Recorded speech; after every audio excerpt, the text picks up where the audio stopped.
ان اللہ اشتری من المؤمنین انفسہم واموالہم بان لہم الجنہ، اللہ تعالیٰ نے اہل ایمان سے جنت کے بدلے ان کے جان اور مال کو خرید لیا ہے۔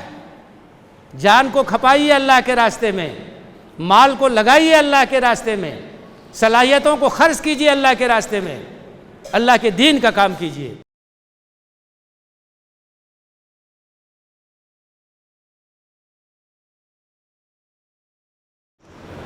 إن الحمد لله نحمده ونستعينه ونؤمن به ونتوكل عليه ونعوذ بالله من شرور أنفسنا ومن سيئات أعمالنا من يهده الله فلا مضل له ومن يضلل فلا هادي له وأشهد أن لا إله إلا الله وحده لا شريك له وأشهد أن محمدًا عبده ورسوله اللهم صل وسلم وبارك وأنعم على عبدك ورسولك ونبيك محمد وعلى آله وأصحابه أجمعين يا أيها الذين آمنوا اتقوا الله حق تقاته ولا تموتن إلا وأنتم مسلمون يا أيها الناس اتقوا ربكم الذي خلقكم من نفس واحدة وخلق منها زوجها وبث منهما رجالا كثيرا ونساء واتقوا الله الذي تساءلون به والأرحام إن الله كان عليكم رقيبا يا أيها الذين آمنوا اتقوا الله وقولوا قولا سديدا يصلح لكم أعمالكم ويغفر لكم ذنوبكم ومن يطع الله ورسوله فقد فاز فوزا عظيما أما بعد فإن أصدق الحديث كتاب الله وخير الهدي هدي محمد صلى الله عليه وسلم وشر الأمور محدثاتها وكل محدثة بدعة وكل بدعة ضلالة وكل ضلالة في النار أعوذ بالله من الشيطان الرجيم بسم الله الرحمن الرحيم ومن يرغب عن ملة إبراهيم إلا من سفه نفسه ولقد اصطفيناه في الدنيا وإنه في الآخرة لمن الصالحين إذ قال له ربه أسلم قال أسلمت لرب العالمين۔ محترم حاضرین، ماہ ذی الحجہ کا آغاز ہو گیا ہے اور اس مہینے کہ ابتدائی ایام کی خاص فضیلت ہے۔ احادیث کی روشنی میں ان ایام میں اللہ کو اعمال صالحہ بہت پسند ہے۔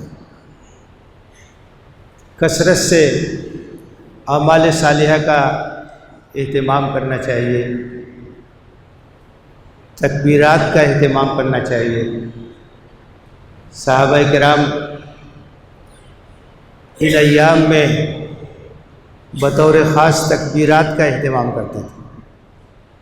اللہ اکبر لا الہ الا اللہ واللہ اکبر وللہ الحمد اللہ اکبر کبیرہ والحمد للہ کثیرہ وسبحان اللہ بکرۃ واصیلہ۔ تکبیر کی صداؤں سے آبادی کی گلیاں، بازار یہ سب گونجتے تھے۔ نفلی روزوں کا اہتمام کرنا چاہیے ایام میں، اور خاص طور سے 9 تاریخ کا جو روزہ ہے اس کی بڑی فضیلت ہے۔ اللہ کے رسول صلی اللہ علیہ وسلم نے فرمایا کہ ذی الحجہ کی 9 تاریخ کا روزہ سال گزشتہ اور سال آئندہ کے گناہوں کا معافی کا ذریعہ بنتا ہے۔ یہ بات ذہن میں رہنی چاہیے کہ جہاں نیکیوں پر گناہوں کی معافی کا تذکرہ ہے، اس سے مراد گناہ صغیرہ ہے، اس لیے کہ گناہ کبیرہ جو بڑے گناہ ہیں وہ جب تک توبہ نہ ہو ان کی معافی نہیں ہوتی، اور اگر ان کا تعلق حقوق العباد سے ہے تو جب تک اس کی تلافی نہیں ہوگی اس وقت تک اللہ تعالیٰ اسے معاف نہیں کرتا۔ تو 9 تاریخ کے روزے کی اہمیت ہے، اس کی فضیلت ہے، تو زیادہ سے زیادہ اعمال صالحہ کا اہتمام ان ایام میں کرنا چاہیے۔ ماہ ذی الحجہ کی ایک خصوصیت یہ ہے کہ اسی کی متعین تاریخوں میں اسلام کا ایک اہم رکن ادا کیا جاتا ہے۔ بنیادی ارکان میں حج بیت اللہ ہے۔ اللہ کے رسول صلی اللہ علیہ وسلم نے فرمایا کہ اسلام کی عمارت 5 بنیادوں پہ کھڑی ہے۔ بنی الاسلام علی 5، اسلام کی عمارت 5 ستونوں پر کھڑی ہے، استوار ہے۔ شہادت اللہ الہ الا اللہ وان محمد عبدہ ورسولہ، پہلا ستون یہ ہے کہ اس بات کی گواہی دی جائے کہ اللہ کے سوا کوئی معبود نہیں اور محمد اللہ کے بندے اور اس کے رسول ہیں۔ وَإِقَامِ الصَّلَاةِ، دوسرا ستون نماز قائم کرنا ہے۔ وَإِيتَاءِ الزَّکَاۃ، تیسرا ستون زکوٰۃ ادا کرنا ہے۔ وَصَوْمِ رمضان، چوتھا ستون رمضان کے روزے رکھنا ہے۔ اور جو آخری ستون ہے وہ حج البیت من استطاع الیہ سبیلا، جو لوگ استطاعت رکھتے ہیں ان کے اوپر یہ فرض ہے کہ وہ حج ادا کریں، سفر کریں، جائیں، مناسک حج کی ادائیگی کریں۔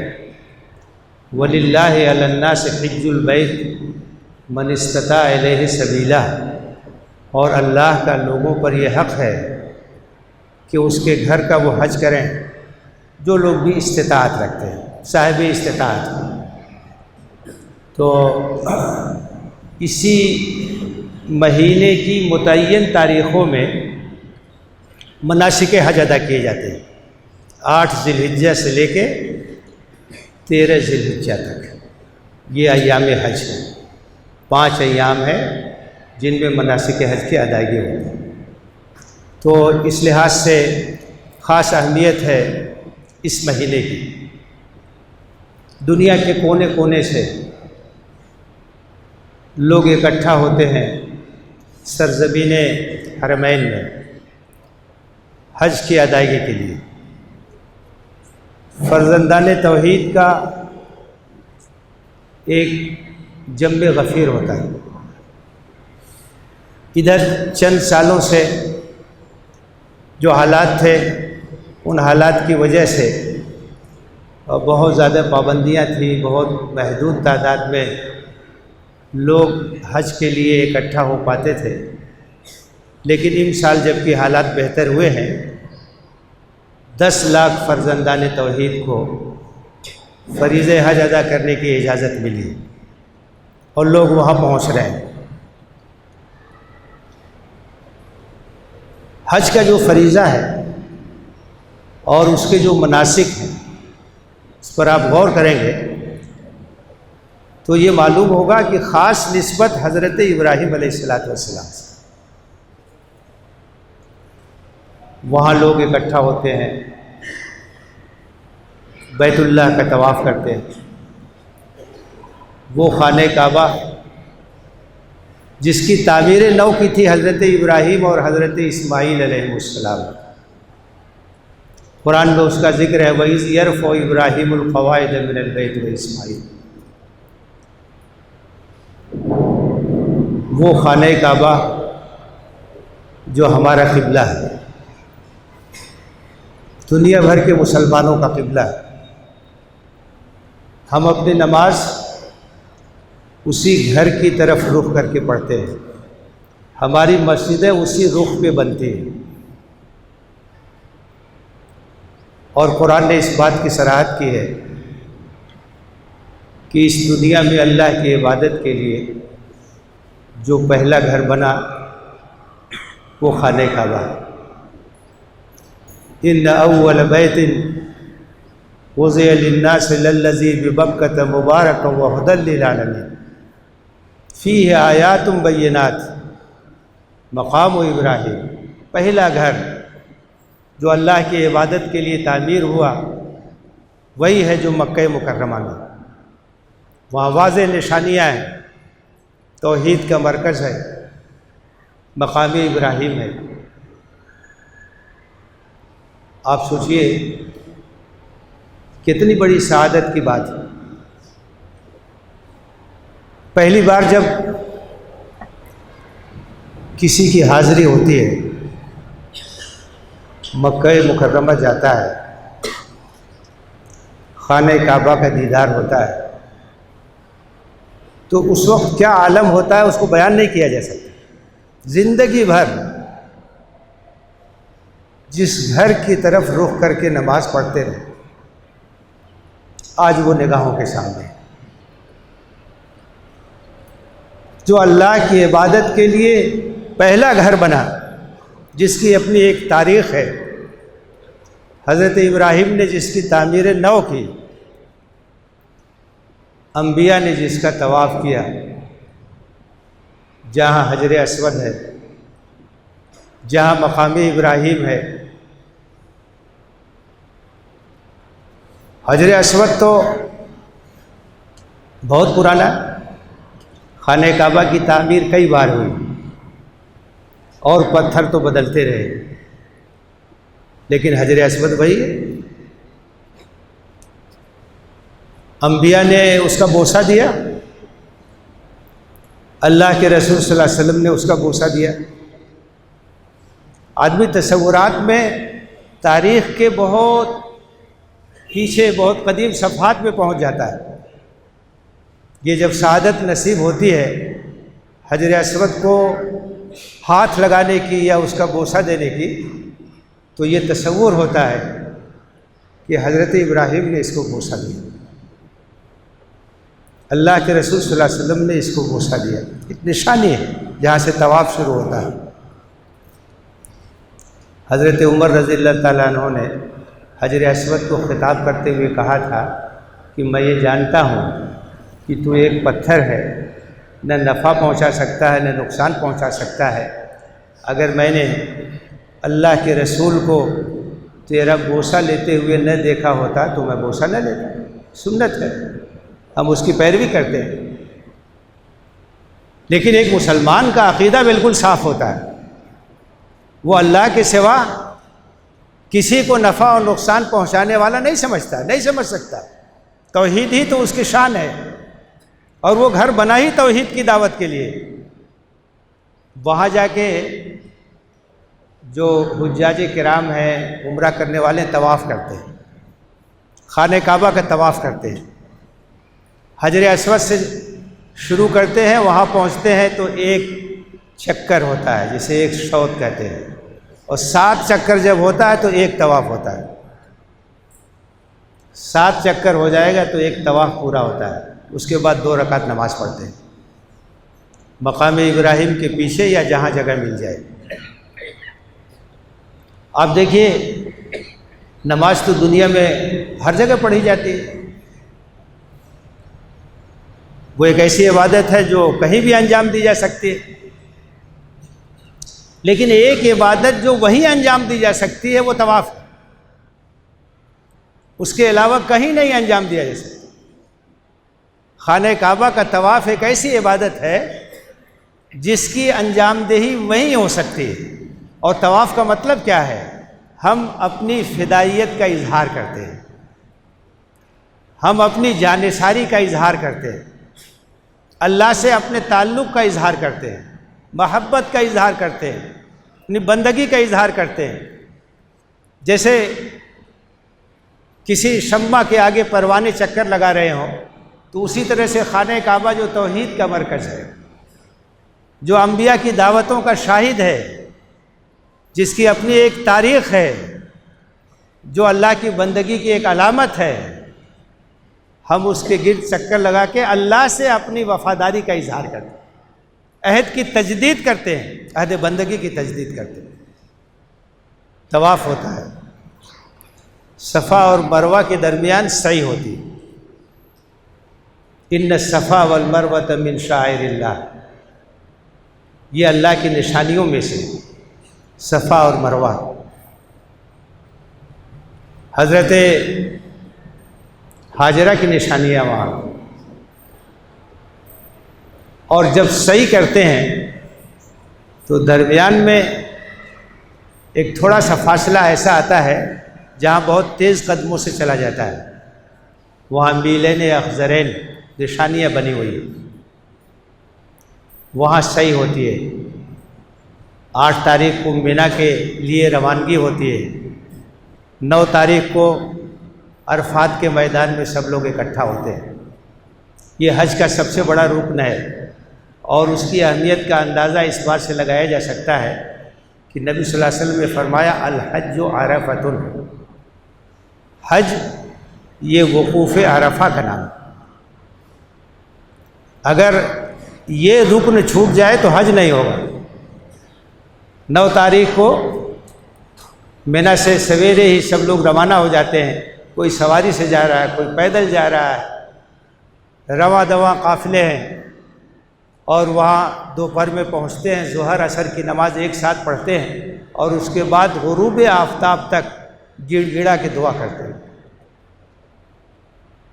اللہ کو یاد کرتے ہیں، اللہ کے سامنے اپنا ہاتھ اٹھاتے ہیں، اور اللہ ان دعاؤں کو قبول کرتا ہے۔ اس کے بعد وہاں سے نکلتے ہیں، مزدلفہ میں رات کا قیام ہوتا ہے، اگلی صبح پھر مینا آتے ہیں، کنکریاں جمرات پہ ماری جاتی ہیں، اس کے بعد پھر آ کر کے طواف افاضہ کرتے ہیں، قربانیوں کا سلسلہ شروع ہوتا ہے۔ تو اس طرح سے مناسک حج ادا کیے جاتے ہیں۔ آپ دیکھیے حضرت ابراہیم کی بہت سی یادگاریں وہاں، خانہ کعبہ کی تعمیر کیا تھا انہوں نے، اپنے بیٹے حضرت اسماعیل کو اللہ کے اشارے پہ قربان کرنے کے لیے تیار ہوئے تھے، قربان گاہ بھی وہاں، حضرت ہاجرہ کی یادگار۔ یہ مناسک حج کو آپ غور کریں گے، دیکھیں گے تو معلوم ہوگا کہ خاص طور سے جو ہماری نسبت ہے، ہم ملت ابراہیمی کے پیرو ہیں، اس کی تجدید ہوتی ہے، ان سے جو ہمارا تعلق ہے وہ تازہ ہوتا ہے۔ حضرت ابراہیم علیہ السلام کی زندگی کا پیغام کیا ہے، ملت ابراہیمی کیا ہے، حضرت ابراہیم کا اسوہ کیا ہے، ان کی زندگی کا ابھرا ہوا پہلو کیا ہے؟ قرآن مجید میں اللہ تعالیٰ نے فرمایا ہے وَمَن يَرْغَبُ عَن مِلَّةِ إِبْرَاهِيمَ إِلَّا مَنْ سَفِهَ نَفْسَهُ، ملت ابراہیمی سے روگردانی کون کر سکتا ہے؟ ابراہیم کے طریقے سے منہ کون موڑ سکتا ہے سوائے اس کے جو نادان؟ الا من سفہ نفسہ، کوئی دانش مند، کوئی عقل مند ملت ابراہیمی سے روگردانی نہیں کر سکتا۔ وَلَقَدِ اسْتَفَيْنَاهُ فِي الدُّنْيَا، ہم نے دنیا میں ان کا انتخاب کیا تھا پیغمبری کے لیے، رسالت کے لیے، نبوت کے لیے، اپنی دعوت کو عام کرنے کے لیے۔ وَإِنَّهُ فِي الْآخِرَةِ لَمِنَ الصَّالِحِينَ، اور آخرت میں وہ زمرے صالحین میں داخل ہے۔ حضرت ابراہیم کی ملت کیا ہے، ان کا اسوہ کیا ہے، ان کی زندگی کا پیغام کیا ہے؟ اذ قال له ربه اسلم قال اسلمت لرب العالمین، جب کہ ان کے رب نے ان سے کہا کہ سر اطاعت کو خم کر دو، انہوں نے کہا کہ میں نے اپنا سر رب العالمین کے سامنے جھکا دیا۔ یہی ملت ابراہیم ہے۔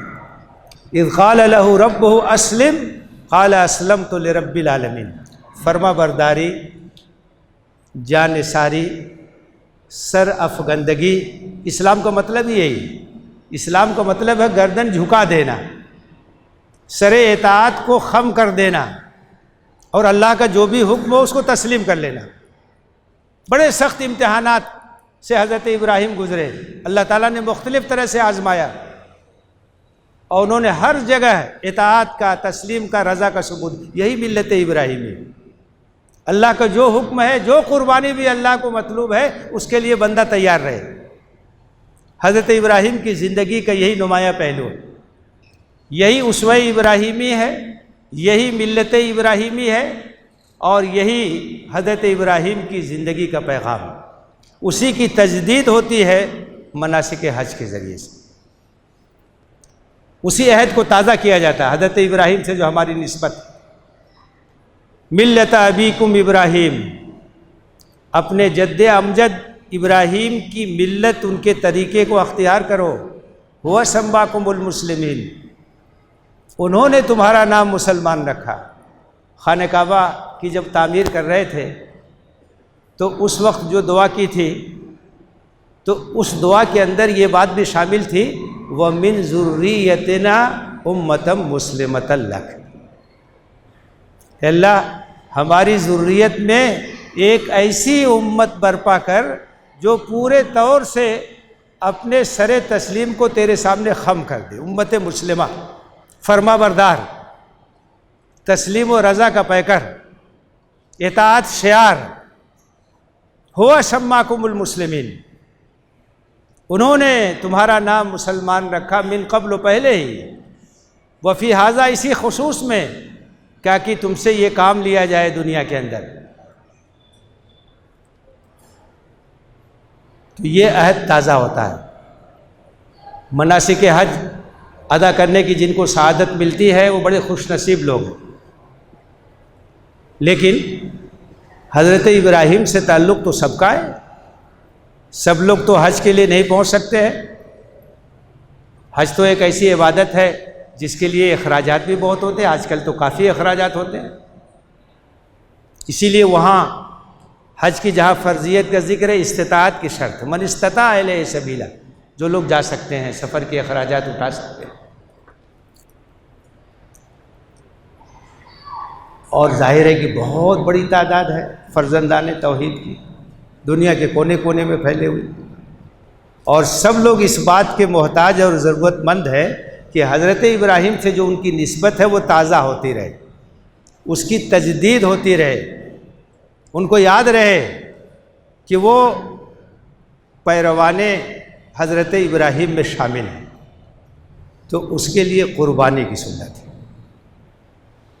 اور دنیا بھر کے مسلمان ذی الحجہ کے مخصوص ایام میں حضرت ابراہیم کی جو قربانی تھی اس سنت کو یاد کرنے کے لیے، اسے تازہ کرنے کے لیے اپنی اپنی قربانیاں اپنے جانوروں کی پیش کرتے ہیں.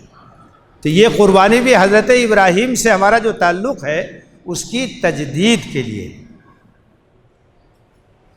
اسی لیے ہم لوگ جب قربانی کرتے ہیں اس وقت کیا دعا پڑھتے ہیں؟ انی وجہت وجہی للذی فطر السماوات والارض حنیفا وما انا من المشرکین ان صلاتی ونسکی ومحیای ومماتی للہ رب العالمین لا شریک لہ وبذالک امرت وانا اول المسلمین. ہر طرف سے یکسو ہو کر کے میں نے اپنا رخ اللہ کی طرف کر لیا ہے. شرک سے میرا کوئی تعلق نہیں. میری نماز، میری قربانی، میرا جینا، میرا مرنا سب اللہ رب العالمین کے لیے. قربانی کا یہی پیغام ہے. حضرت ابراہیم علیہ السلام نے جو قربانی پیش کی تھی اور جس طریقے سے حضرت اسماعیل قربان ہونے کے لیے تیار ہوئے تھے، اور اللہ تعالیٰ نے عین وقت پر حضرت اسماعیل کو بچا لیا اور یہ کہا کہ تم امتحان میں کامیاب ہو گئے، اور ایک ذبح عظیم کے ذریعے سے، فدیے سے حضرت اسماعیل کو بچا لیا گیا. وَفَدَيْنَاهُ بِذِبْحٍ عَظِيمٍ، ذبح عظیم، عظیم قربانی. یہ ذبح عظیم قربانی کا وہ سلسلہ ہے جو اس وقت سے جاری ہے اور قیامت تک جاری رہے. سب اسی قربانی کا حصہ ہے. آپ جو قربانی پیش کرتے ہیں، ہم جو قربانی پیش کرتے ہیں، اس تصور کے ساتھ پیش کیجئے کہ یہ سب اسی ذبح عظیم کا حصہ ہے. اور ہم کو اس بات کو یاد کرنا ہے، اس بات کو یاد رکھنا ہے کہ یہ تو ایک علامت ہے. جو ایک جانور ہم قربان کرتے ہیں اللہ کے نام پر اور اس کا خون زمین پہ بہاتے ہیں، یہ تو ایک علامت ہے، یہ تو ایک رمز ہے، ایک تو سمبل ہے. اصل میں ہماری جو نیت ہے وہ اللہ تعالیٰ دیکھتا ہے، اور قربانی کے وقت ہمارا جذبہ، ہماری نیت یہ ہونی چاہیے کہ اللہ تیرے حکم سے، تیرا نام لے کر کے یہ جانور میں قربان کر رہا ہوں اور اس کا خون زمین پہ بہا رہا ہوں. جہاں تیرا حکم ہوگا میں اپنا خون بھی بہانے کے لیے تیار ہوں. یہی قربانی کا پیغام، یہی قربانی کا پیغام ہے، اس کا میسیج ہے. یہی جذبہ اور یہی نیت ہونی چاہیے. جو عبادات ہیں ان کے پیچھے مقاصد ہیں. قربانی کا مقصد یہ ہے کہ ہمارے اندر قربانی کا جذبہ پیدا ہو. حضرت ابراہیم سے ہماری جو نسبت ہے اس نسبت کو ہم سمجھیں. حضرت ابراہیم کے مشن کو سمجھیں. حضرت ابراہیم کی زندگی کے پیغام کو سمجھیں. اسی راستے پہ لگا دیں اپنے آپ کو. حضرت ابراہیم کی پوری زندگی آپ دیکھیے، توحید کے پیغام کو عام کرنے والے، اس کے لیے ہر طرح کی قربانی دینے والے، ہجرت کیا عراق کی سرزمین سے، اور کہاں کہاں کس کس علاقے میں گئے. اپنی ذریت کے ایک حصے کو لا کر کے مکہ کی اس سرزمین میں جو کہ بن کھیتی کی سرزمین ہے، کوئی چیز پیدا نہیں ہوتی ہے، اور اس وقت وہاں آبادی بھی نہیں تھی، وہاں لا کر کے بسایا، اس لیے تاکہ وہ توحید کے علمبردار بنیں اور یہ مشن جاری رہے. ربنا انی اسکنت من ذریتی بواد غیر ذی زرع عند بیتک المحرم ربنا لیقیموا الصلاۃ فاجعل افئدة من الناس تهوی الیہم وارزقهم من الثمرات لعلہم یشکرون.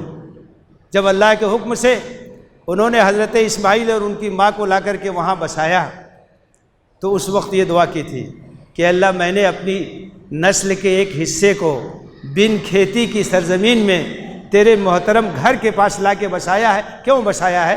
ربنا لیقیموا الصلاۃ، اس لیے بسایا ہے کہ یہ نماز قائم کریں، یہ تجھے یاد کریں، تجھ سے اپنے رشتے کو مضبوط کریں.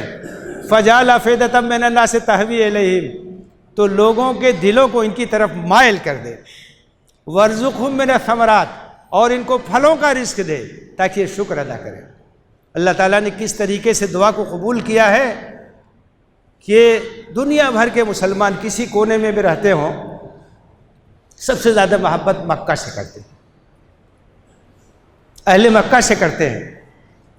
خانہ کعبہ ان کے دل میں رہتا ہے، وہ مرکز ہے. فجعل افئدة من الناس تهوی الیہم، لوگوں کے دلوں کو ان کی طرف مائل کر دے. وارزقهم من الثمرات، حضرت ابراہیم نے دعا کی تھی پھلوں کا رزق انہیں دے. کوئی چیز پیدا نہیں ہوتی، دنیا کا ہر پھل وہاں موجود ہے، دنیا کی ہر چیز وہاں موجود، اور بہترین قسم کی چیزیں وہاں موجود. اللہ تعالیٰ اپنے نیک بندوں کی دعاؤں کو کس طریقے سے قبول کرتا ہے. تو محترم حاضرین، ذی الحجہ کے ایام شروع ہو گئے ہیں، ان کی برکتوں سے فائدہ اٹھانے کی کوشش کیجیے. قربانی کی تیاری کیجیے. قربانی ایک عظیم سنت ہے. اللہ کے رسول سے پوچھا گیا کہ یہ کیا؟ آپ نے کہا کہ یہ تمہارے جد امجد ابراہیم کی سنت ہے، سنت ابیکم ابراہیم. اس کی بہت اہمیت ہے. جو لوگ بھی قربانی کر سکتے ہیں انہیں قربانی کرنا چاہیے. اس کی اہمیت کا اندازہ آپ کیجئے کہ آپ نے کہا من وجد سعۃ ولم یضح فلا یقربن مصلانا، جو آدمی استطاعت رکھتا ہو قربانی نہ کرے اسے ہماری عیدگاہ میں آنے کی ضرورت نہیں.